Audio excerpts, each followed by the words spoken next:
நீங்கள் ஒரு start up ஃபவுண்டரா? Daily உங்கள் பிஸ்னஸில் ப்ராப்ளமை ஃபேஸ் பண்ணிகிட்ருக்கீங்களா? அதை எப்படி ஓவர் கம் பண்ணணும்னு நினைக்கிறீங்களா? அப்போ இந்த வீடியோ உங்களுக்கு தான்.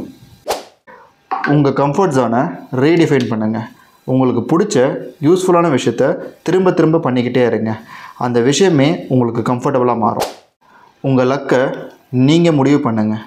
அந்த லக்குக்கான ரிசல்ட் நீங்கள் நினச்சி பார்க்க முடியாத அளவுக்கு பெரிய ரிவார்டாக உங்களுக்கே கிடைக்கும். க்ரியேட்டிவாக திங்க் பண்ணுங்கள். ரொம்ப பெரிய பிளான்லாம் போடாதீங்க. அடுத்த ஒரு மாதத்துக்கு என்ன தேவையோ அதுக்கான மட்டும் ஒர்க்கை ஃபோக்கஸ் பண்ணுங்கள். எந்த ஒரு விஷயத்துக்காகவும் ரொம்ப வெயிட் பண்ணாதீங்க. அதுக்கான டைம் நிறையா ஸ்பெண்ட் பண்ணாதீங்க. அப்படி நீங்கள் டைம் அதிகமாக ஸ்பெண்ட் பண்ணிங்கன்னா அந்த விஷயத்துக்காக யோசித்து நீங்கள் டயர்டாகிடுவீங்க. உங்கள் ப்ரியாரிட்டி அர்ஜெண்ட்டாக இல்லையா அப்படின்னு பாருங்கள். உங்கள் ப்ரியாரிட்டி அர்ஜெண்ட்டாக இருந்துச்சுனாக்கா அப்போ நீங்கள் உங்களோட ப்ரியாரிட்டிக்கு வேலை பார்க்கல, மற்றவங்களோட ப்ரியாரிட்டிஸ்க்கு வேலை பார்த்துட்ருக்கீங்க. ஸோ இந்த 5 பாயிண்ட்டையும் கவனமாக வச்சு இம்ப்ளிமெண்ட் பண்ணி பாருங்கள். ஒரு மாதத்தில் உங்களுக்கே சேஞ்சஸ் தெரியும். All the best.